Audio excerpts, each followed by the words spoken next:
Hello students आम YouTube channel को आपण मानक स्वागत। आज आम क्लास 8 इंग्लिश रो यूनिट 2 वैल्यूज एंड डिस्पोजिशन रो प्रथम अध्याय a tale of valour major Somnath Sharma and the battle of Badgam ए विषयटी आम संपूर्ण ओडिया रे बुझिबा। यही अध्याय आमको साहस कर्तव्य निष्ठा एवं देशप्रेमर महत्व शिखाए। तेणु भिडियोटी को शेष पर्यंत निश्चय देखंतु। चलंतु पाठ आरंभ करिबा। ए विषयर आरंभ में आमको किसी क्वेश्चन आंसर करने को आम पढ़ा आउ तार आंसर को बुझा।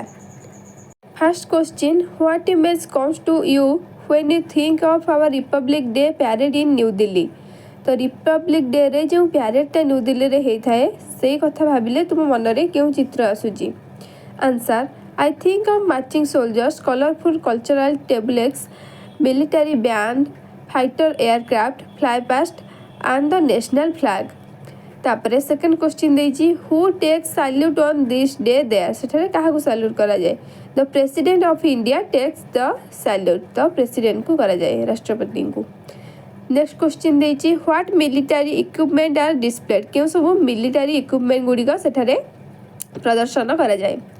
Tanks missiles guns radar system military vehicle helicopter and fighter aircraft are displayed. तापर देची question number 1 what bravery award are given to our soldiers on this day. ए दिन रे को सब साहसिकता पाई क्यों सब अवार्ड गुड़िक दिया जाए। तो आंसर कौन हम परमवीर चक्र महावीर चक्र वीर चक्र अशोक चक्र कीर्ति चक्र and Shaurya Chakra. Next question देजी who receive all the awards ये सब अवार्ड गुड़िक केउ माने ग्रहण करथांदी। Answer brave soldiers of the Indian arm force who show exceptional courage and sacrifice receive this award. तो जो सोल्जर माने जो सैनिक माने से माने साहसिकता देखै थांदी से मानकू अवार्ड दिया जाय थाए। नेक्स्ट क्वेश्चन देजी Can you recall any soldier from Odisha receiving any award for his great work in the Indian Army? तो ओडिशा रु किए यही अवार्ड भितर कौन सी पाई कि नहीं सेटा पचरा जाउची। आंसर कौन हम major Padmapani Acharya of Odisha receive the Mahavir Chakra for his bravery during the Kargil war. तो कारगिल वार समय तांकर साहसिकता प्रदर्शन करिथिबारु ओडिशार पद्मपाणि आचार्य को महावीर चक्र दि जाइथिला। नेक्स्ट क्वेश्चन देजी discuss the quality of a soldier. तो सोल्जर पाखरे क्यों सब गुण रहिबा आवश्यक। Answer a soldier should be brave discipline honest patriotic loyal hard working selfless and always ready to protect the nation. तापर आम नेक्स्ट विषयटी को पढ़ा एबे पिलाମାନେ तुमे पढ़ेला बेले न्यू वर्ड गुडी को लेखुथिबो। स्टार्ट करिबा this is a tribute to the valiant major Somnath Sharma. तो एटा गोटे ट्रिब्यूट अर्थ होची श्रद्धांजलि काहाकू ना to the valiant major Somnath Sharma. Valiant अर्थ होची साहसी सोमनाथ शर्मा को India's first recipient of the Param Vir Chakra जे कि इंडिया रो प्रथम जे ग्रहण करथिले परमवीर चक्र अवार्ड को। whose name is etched in the annal of history। etched अर्थ होउची खोदेइबा बा लेखा जिबा in the annal of history history रो बा इतिहास रो विवरणी रे जहार ना को लेखा जाइची।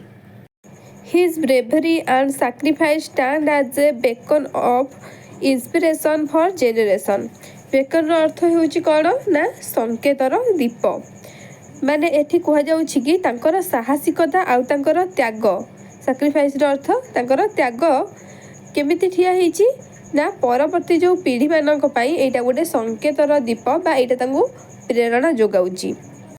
Eight every intersection of patriotism whether through the national war memorial soul stirring patriotic song books and stories recounting arts of valour or the celebration of Azadi ka Amrit Mahotsav his memory is honoured.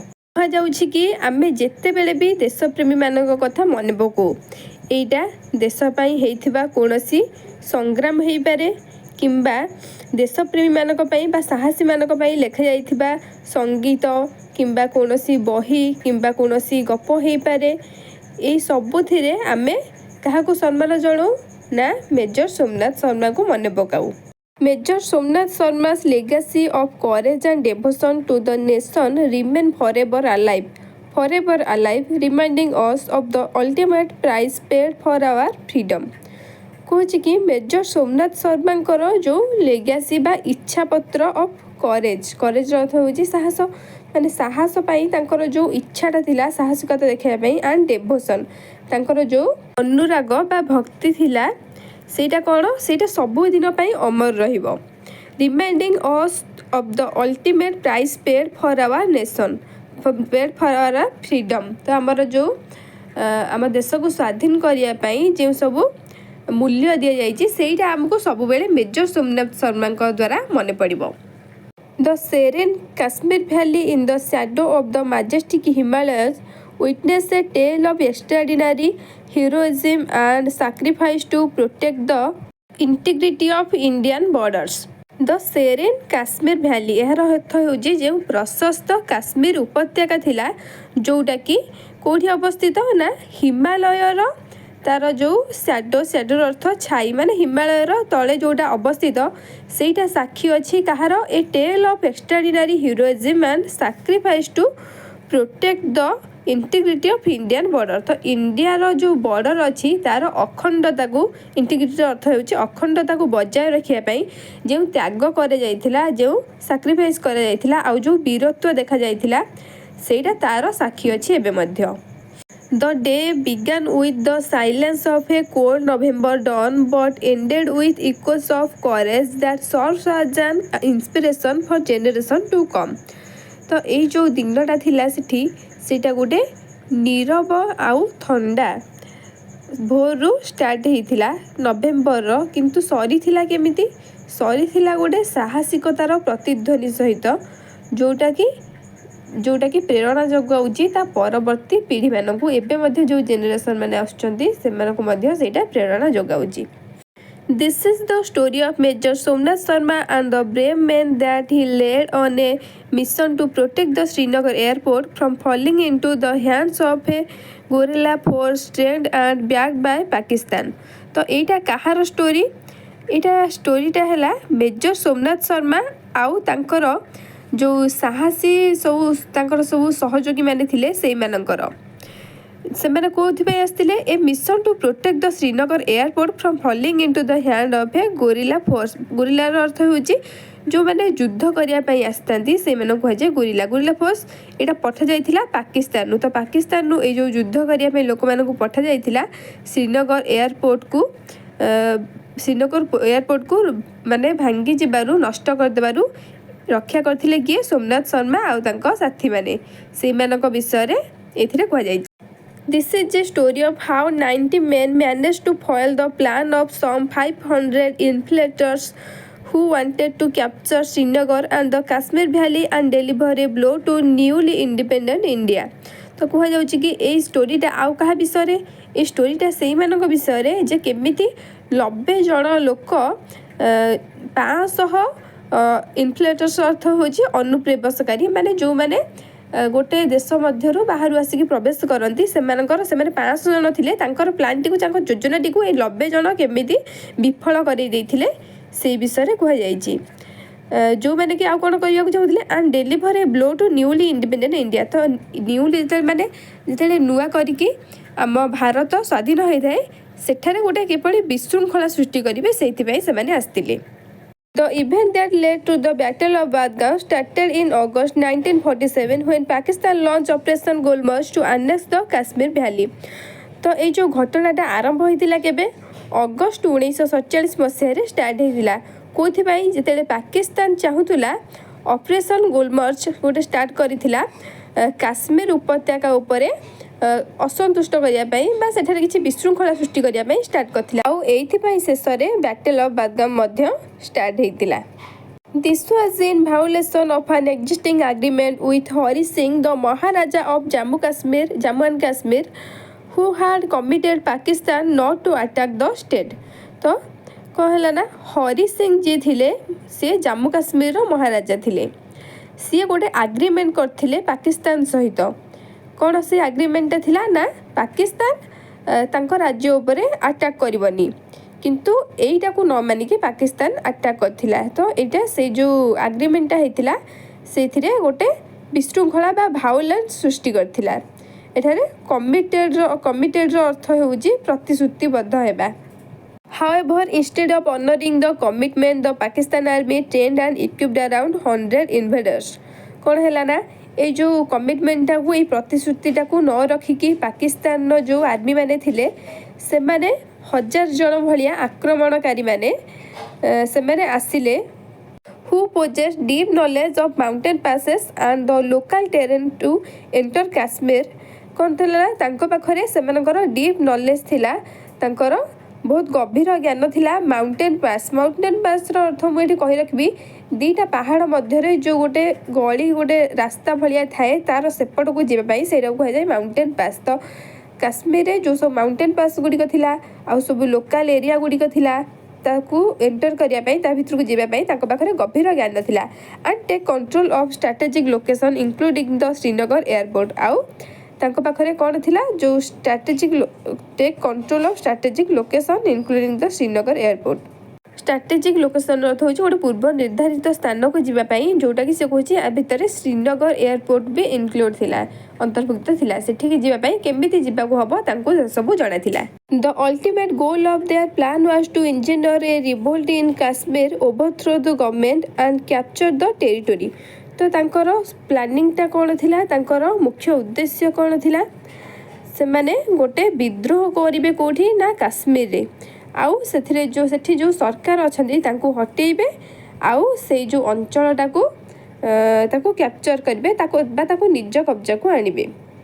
It would have allowed them to control strategic mountain passes, peaks and river। एटा तांको कोथिरे सहाय्य करिवो तांको निज कब्जा को आनिबा पई जेते सब mountain pass peak आ river गुडी को अछि तांको निज कब्जा को आनिबारे सहाय्य करिवो। On 22nd October Operation Gulmarg was launched and these infiltrators invaded Kashmir which led to the princely state becoming a part of India on 26 October 1947। October 22 रे ए जो ऑपरेशन गुलमर्गटा स्टार्ट होता जहाँ फल कि केतेक अनुप्रवेशकारी आसिकी काश्मीर रे कौन करथिले ना काश्मीर ऊपर आक्रमण करथिले। आउ एहा फल रे कौन हैला ता फल रे से जो प्रिंसली स्टेटटा थिला जो राज्यटा थिला सेटा भारतर गोटे पार्ट हैला केबे ना 26 अक्टोबर 1947 रे। In response to this invasion, the government of India sent its troops to defend the people of Kashmir and India's border on 27 October 1947। तो 1947 मसीहा अक्टोबर मास 27 तारिख रे कौन कले ना भारत सरकार जे थिले सीए निजर सैन्य मानकु ट्रुप्स अर्थ होउची सैन्य निजर सैन्य मानकु कोठी के पठेले ए जो बॉर्डर को पठेले कौन पाई जेहेतु एटा गोटे इंडिया पार्ट हो गला तो यह पंचाइबा भारत सरकार दायित्व थिला एटा को पंचाइबा सी निजर सैन्य मानकु सेठाकु पठेले। A contingent of troops posted to Jammu and Kashmir was airlifted into Srinagar because the land route through Pathankot was not in a good condition। जेहेतु से जो माने स्थल भागरे जो रास्ता थिला सेटा गोटे भल अवस्था रे नथिला सेथिपाई ए सब सैन्य दल को कंटिजेंट ऑफ ट्रूप्स अर्थ होची सैन्य दल ए सब सैन्य दल को कहा माध्यम रे पठागला श्रीनगर को ना एयरलिफ्टेड माने तांकु सब विमान साहाय्य पठागला जेहेतु पाथानकोट बाटे जो जीवा रास्ताटा भल नथिला। On 31st October, the D Company of the 4th Battalion of Kumaon Regiment under the command of Major Somnath Sharma was also flown into Srinagar। तो सहित ए माने जो सब सैन्य माने आस्तिले तांको सहित किए आस्तिले ना तांको सहित कुमाउन रेजिमेंट रो जो 4th बैटालियन थिला तार सेथिरे थिला गोटे डी कंपनी सीए मध्य आसीथिले 31 अक्टोबर रे आउ तांकर कमांडर किए थिले तांकर कमांडर थिले major Somnath Sharma. At that time, Major Somnath Sharma's left hand was in plaster, but he insisted on being with his company while in combat। combat अर्थ होची युद्ध। से समय रे कोन हेतिला ना मेजर सोमनाथ शर्मा कर बाँ पट हातरा प्लास्टर हेतिला किंतु सी जिद धरी बसतिले। इंसिस्टेड अर्थ जिद करिबा सी जिद धरते कौन पाई तांको जो कंपनी सहित से रहिबे बोली युद्ध समय जिद धरते. He knew that this mission would be very challenging and told his senior officer, I know my men better than anyone else. And if they are going into action, they are not going in without me. से कहले कि तांको senior officer को कौन कहले मु जानिची मोर जो माने साथी माने अछंती आउ जो माने तांको टीम रे जो माने सब थिले से माने अन्य मानक ठारू उन्नत आउ से माने जदी जिबे ताहले ए जो मेजर को सहित ही जिबे. These words highlighted how commitment to his men and his country. His commitment to his men and his country. एटा देखौची कि ए जो लाइनटा एटा देखौची सी निज देश पाई आउ निज टीम पाई केते अनुरक्त थिले. Before their arrival in Srinagar, there had been unfounded rumor of tribal movement toward the village of Badgam. कौन ना सेठी से माने श्रीनगर को जिबा पूर्वरु सेठी गोटे अनफाउंडेड अर्थ होची प्रमाण विहीन र्यूमर अर्थ होची गोटे गुजब माने प्रमाण विहीन किछि गोटे प्रमाण नथिबा गोटे कथा सुना गला जे ट्राइबल मूवमेंट देखा जाइछि गोटे ट्राइबल मूवमेंट रो अर्थ होची आदिवासी विद्रोह देखा जाइछि कोठी ना बागदाम रे देखा जाइछि जोटा कि श्रीनगर ठारू 5 किलोमीटर दूर रे थिला. The village was on a higher altitude than the airfield. तो एयरफील्ड ठारू आर उच्चताटा 5 किलोमीटर आहुरी अधिक थिला and access was through the village आ केवल एठी कहा माध्यम रे जाई हबो ना गाँ बाट देकी जाई हबो. Hence it was important for Indian forces to retain control of the area in order to protect troops and facilitate supplies arriving via air. तो जेहेतु एमाने सबु वायुपथ देख जावासिया करुले यही जो एरियाटा उपर कंट्रोल रखाटा यही एरिया उपर अधिकार रखाटा यहाँ जरूरी थिला. कौन पाई ना सबू जिनपतर नवा आनिबा किंबा लोक मैंने जावासिया करने. In reality, the enemy had started arriving in Badgam in small groups to avoid detection. प्रकृतर कौन थिला ना सेठारे आदिवासी विद्रोह देखा जाई नथिला. सेठारे से जो अनुप्रवेशकारी माने थिले विद्रोह करिया को आस्तिले से माने छोट छोट ग्रुप हेकी आस्तिले जेमिति कि माने बहुत एका संगे न आसिकी अल्प अल्प हेकी आसिले जना पड़िबा नाही सेथि पई. On 3 November 1947, several companies, including Major Somnath Sharma's D Company, were sent to patrol and assess emerging threats in and around the village. तो 1947 मसीहा नवेम्बर मास 3 तारिख दिन किसी कंपनी को आउ जो भी थिले मेजर सोमनाथ शर्मा को डी कंपनी भी से थिला. से माने सबू कौन आस्ते गुआड़े आस्तिले ना से माने सबू पहरा दबाकू आस्तिले कोठी के से विलेजटा को जेहेतु सेठारे किछि सुना जाइथिला कि सेठारे किछि विद्रोह होउछि बोली. Throughout the day the valley was eerily silent. तो ए दिन समय कौन होइथिला ना ए जो उपत्यकाटा थिला सेटा एरिली माने माने रहस्यमय भाव में आम कहीपर यहाँ पूरा नीरव थिला. अराउंड आफ्टरनून को पर्यंत आफ्टरनून पर्यंत यहाँ पूरा नीरव थिला. The companies were ordered to return one by one. तो कंपनी गुड़ी जेहेतु ये किसी जना पड़ ना विद्रोह है भाया कंपनी गुड़ी को गोटे पर गोटे जावाक कहगला माने पलैवा कहगला. D company with 90 soldiers were the last. तो डी कंपनी जोटा थिला मेजर सोमनाथ कर सेटा शेष रे जीव बोली कह जाइथिला. And they were expected to return by 2 PM. तो ताहले 2टा सुधा दिन 2टा सुधा से माने पलैबे बोली कहगला.